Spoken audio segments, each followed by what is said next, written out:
Bapak Ibu dan saudara-saudari adik-adik yang terkasih di dalam Tuhan, kita kembali di sini untuk mengenangkan belas kasih dan juga kemurahan hati Allah. Secara khusus kita berdoa untuk saudari kita Ibu Yusefa Rapi yang 2 tahun lalu dipanggil oleh Tuhan untuk menghadapnya.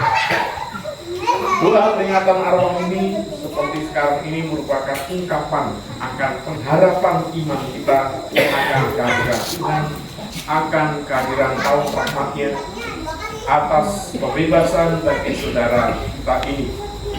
Dan pada peringatan arwah ini kita ingin merenungkan iman kita akan Allah besar sumber suka kita sejati.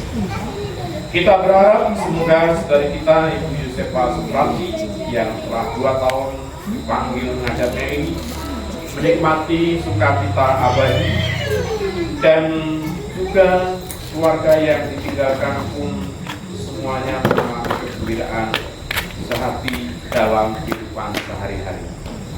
Mari kita memasuki perayaan ini dengan hati yang terbuka dan terarah kepada Tuhan, seraya kita memohonkan belas kasih-Nya dan juga mohon belas kasih untuk diri kita masing-masing. Kita hening.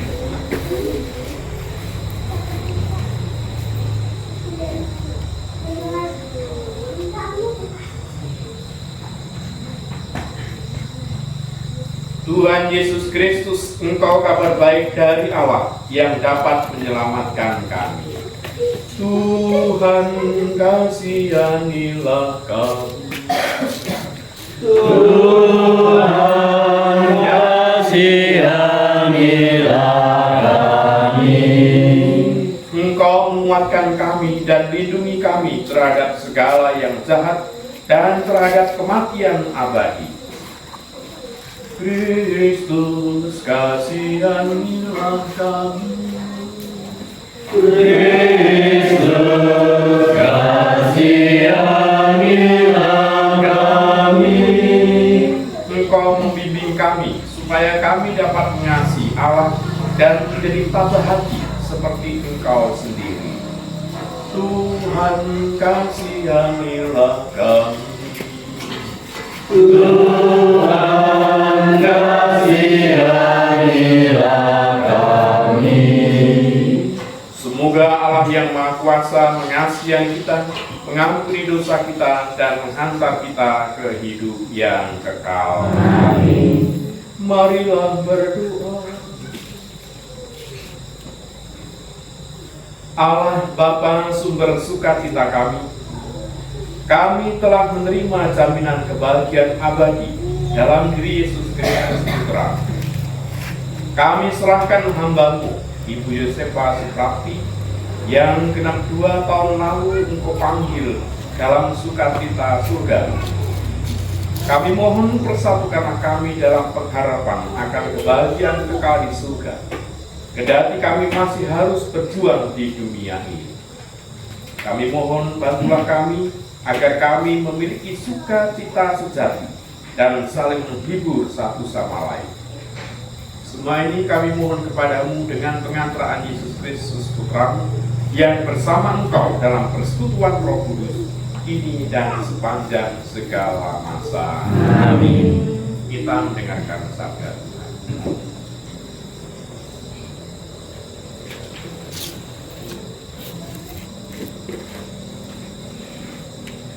Pembacaan dari surat kedua Rasul Paulus kepada jemaat di Korintus. Terpujilah Allah Bapa Tuhan kita Yesus Kristus, Bapa yang penuh belas kasih dan Allah sumber segala penghiburan.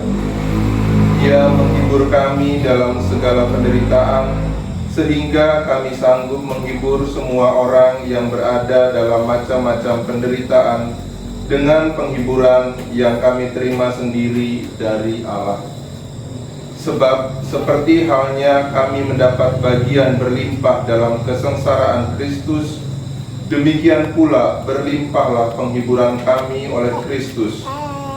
Jika kami menderita, hal itu menjadi penghiburan dan keselamatan bagi kamu. Jika kami dihibur, maka hal itu adalah untuk penghiburan kamu, sehingga kamu beroleh kekuatan untuk dengan sabar menderita kesengsaraan yang sama seperti yang kami derita juga. Dan pengharapan kami akan kamu adalah teguh, karena kami tahu bahwa sama seperti kamu turut mengambil bagian dalam kesengsaraan kami, kamu juga turut mengambil bagian dalam penghiburan kami. Demikianlah sabda Tuhan. Syukur kepada Allah.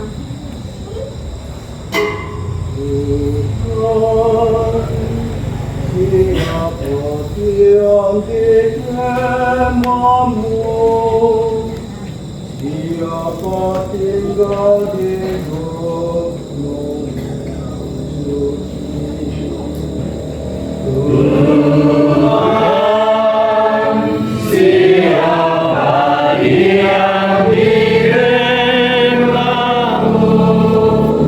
siapa tinggal di gunung yang suci.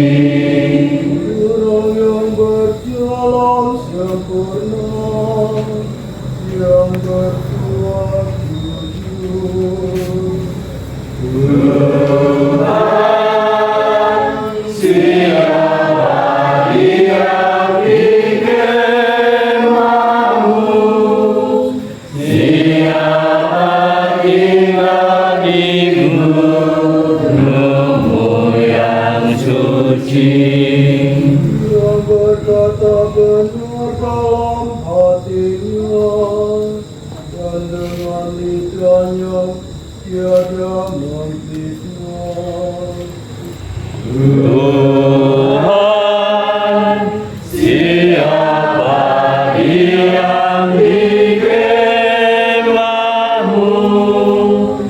siapa tinggal di gunung yang suci. Yang tiada berbuat jahat kepada saudaranya, tiada juga mendatangkan tindakan bersamanya. Tuhan, siapa yang dikemamu,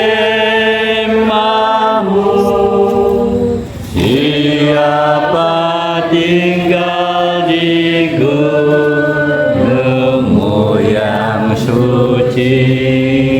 Kemuliaan kepada Bapa dan Putra dan Roh Kudus, seperti dahulu, sekarang, dan Haleluya,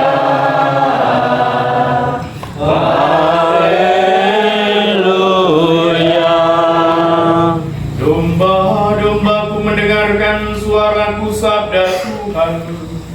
Aku mengenal mereka, dan mereka mengikuti aku.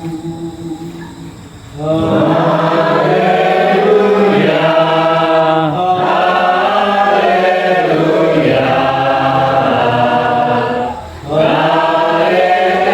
Haleluya. Tuhan bersamamu. Inilah Injil Yesus Kristus menurut Yohanes. Tinggallah dalam kasih-Ku, supaya sukacitamu menjadi penuh. Dalam amanat perpisahannya, Yesus berkata kepada murid-muridnya, seperti Bapa telah mengasihi aku, demikianlah juga aku telah mengasihi kamu. Demikianlah juga aku telah mengasihi kamu. Tinggallah di dalam kasih-Ku itu. Jikalau kamu menuruti perintah-Ku, kamu akan tinggal di dalam kasih-Ku, seperti aku menuruti perintah Bapa-Ku dan tinggal di dalam kasih-Nya. Semua itu Kukatakan kepadamu, supaya sukacitaku ada di dalam kamu, dan sukacitamu menjadi penuh. Inilah perintahku, yaitu supaya kamu saling mengasihi seperti aku telah mengasihi kamu. Demikianlah Injil Tuhan. Terpujilah Kristus.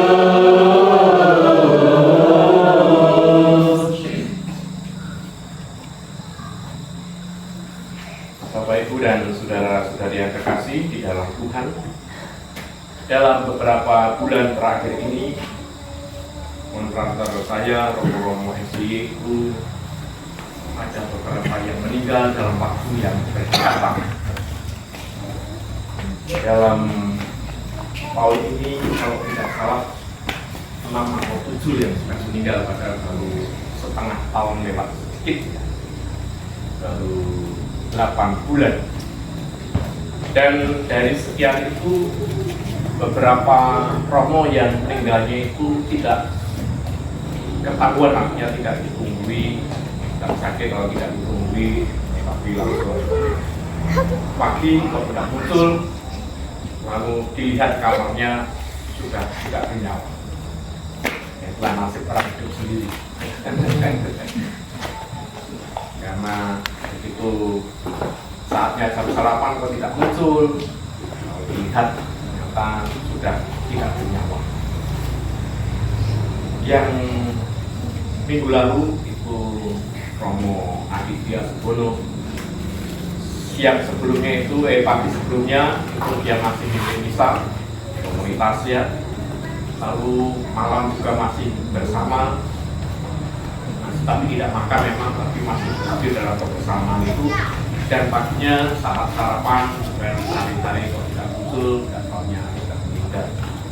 Dalam 2 hari terakhir ini, Romo Yohanes Romo pribadi itu juga meninggal, tetapi memang itu meninggal dan dimakamkan pada hari ini.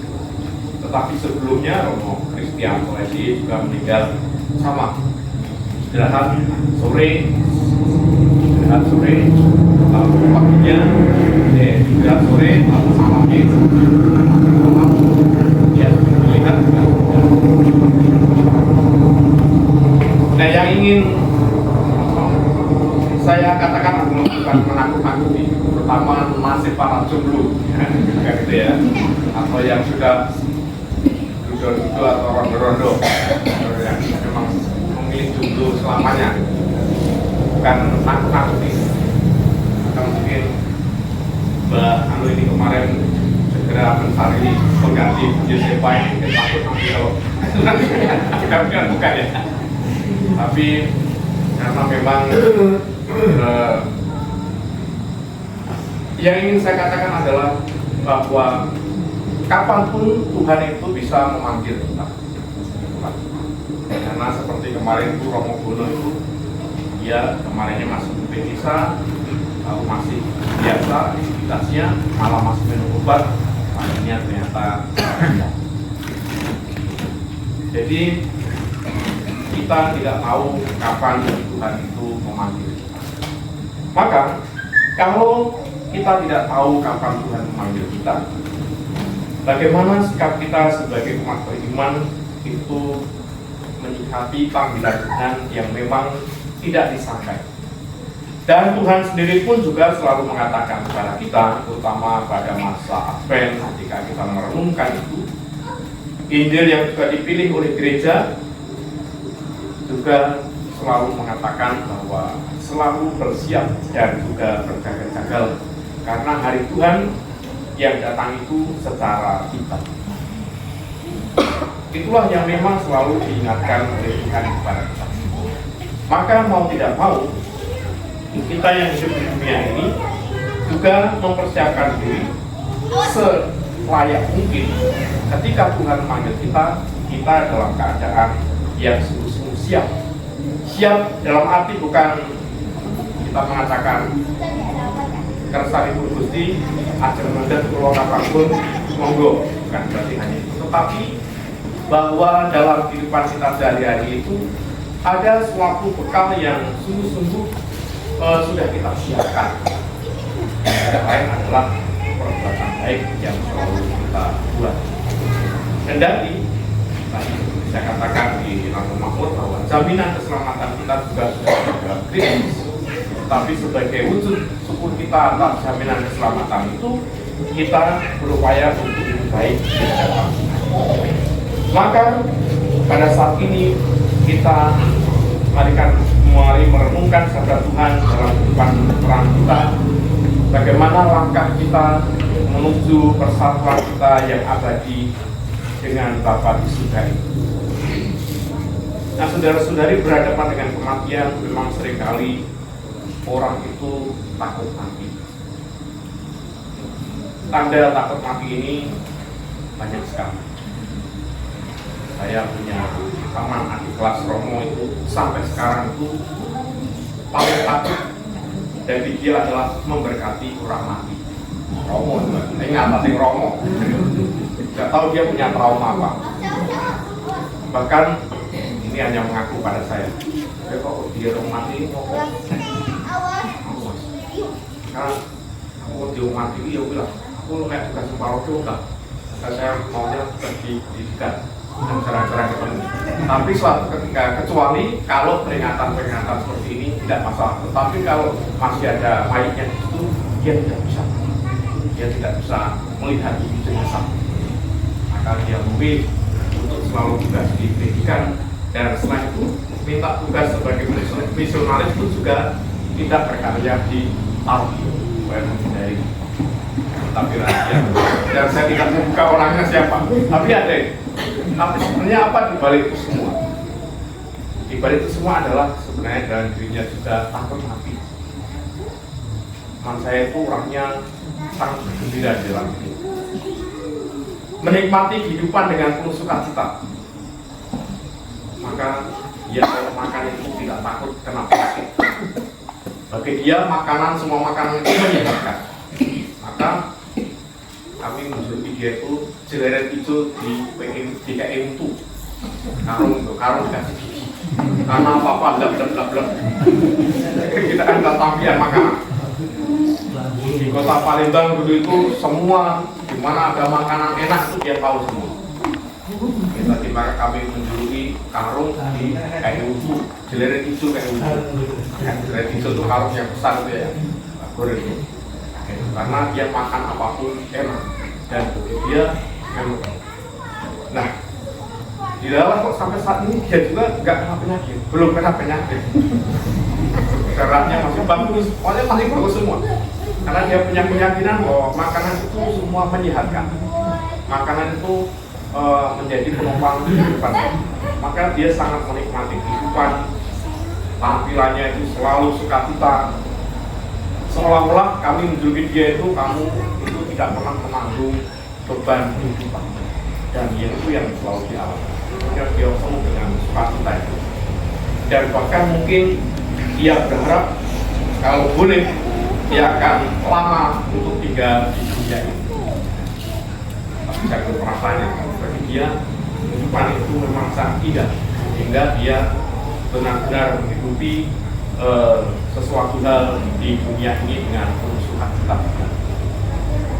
Nah, tapi itulah bahwa apakah yang sebenarnya hidup di dalam kecemasan dia, takutan dia ketika melihat jenazah dan sebagainya.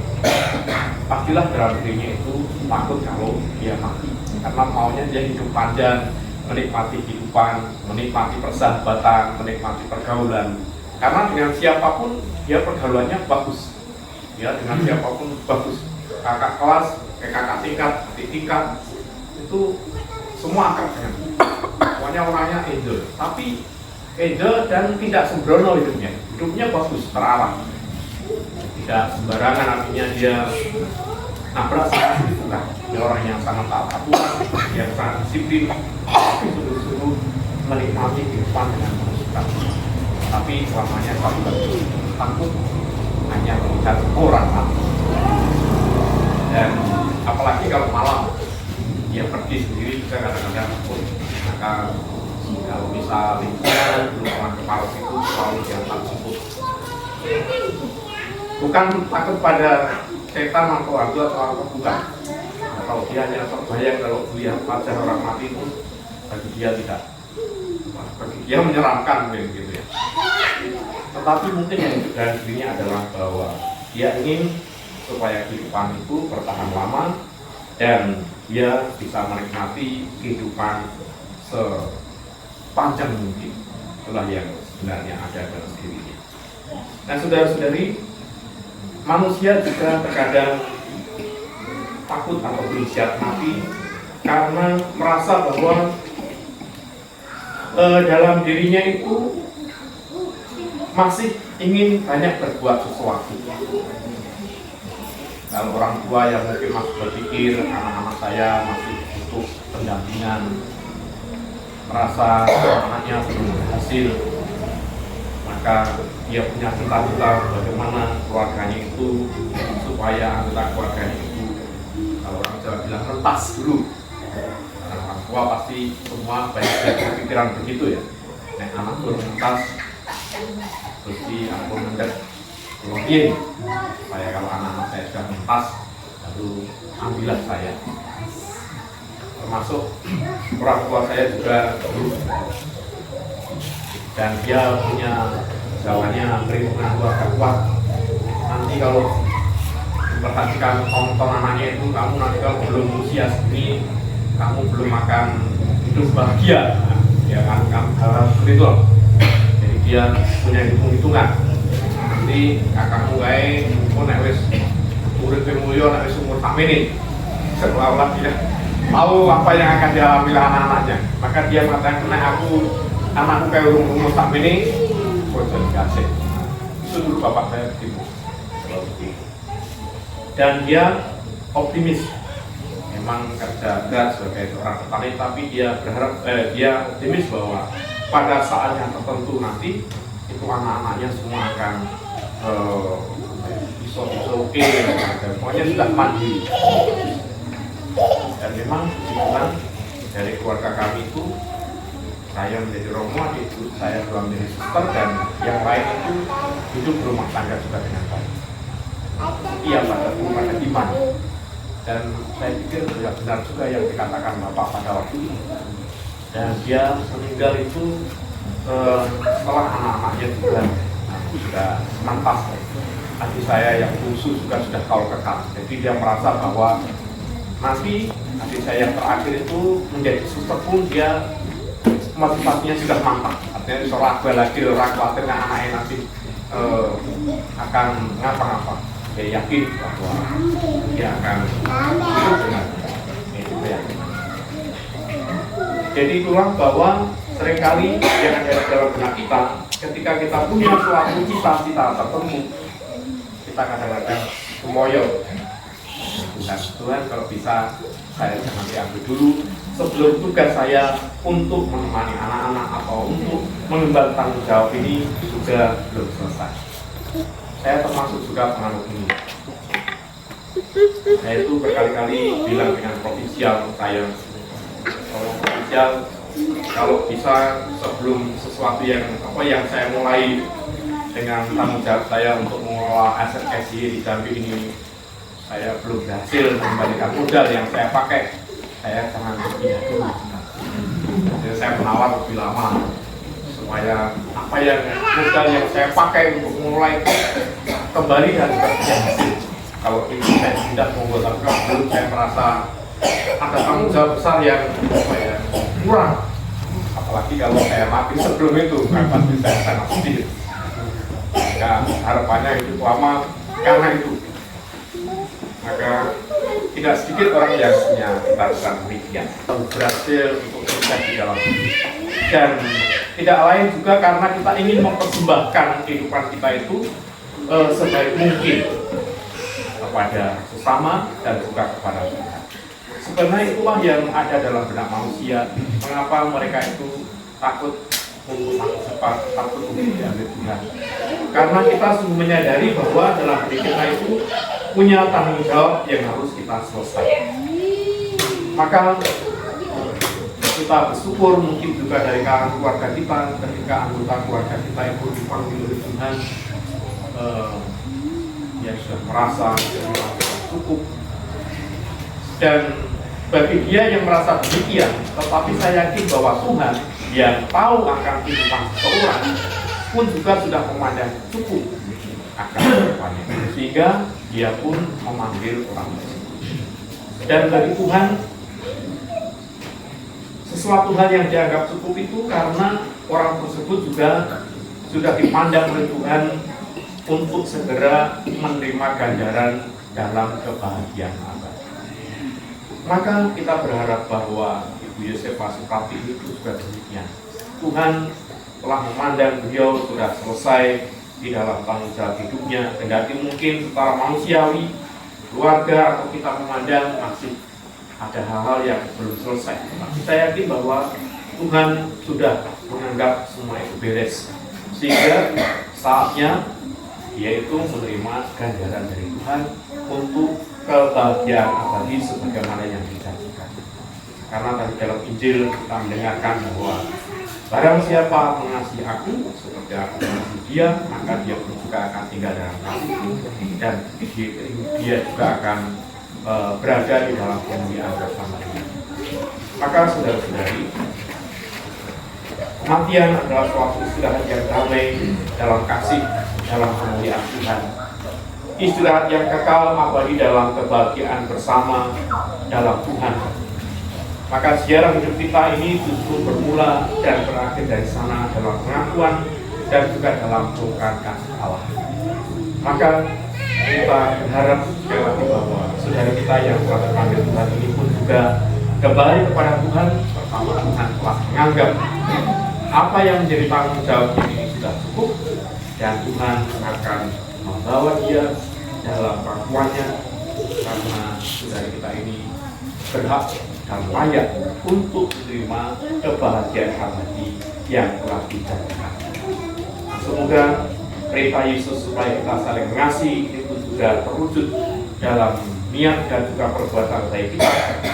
Maka kalau itu semua sudah kita jalankan dengan baik sesuai dengan tanggung jawab kita masing-masing, yang orang tua tanggung jawab terhadap kehidupan keluarga, yang anak-anak juga demikian.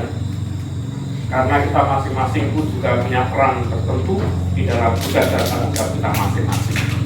Kendati kita masih meninggal masih muda, tetapi sebagai orang muda yang masih muda, kita menjalankan tanggung jawab kita dengan baik, pastilah Tuhan juga akan memberikan sesuatu hal yang baik.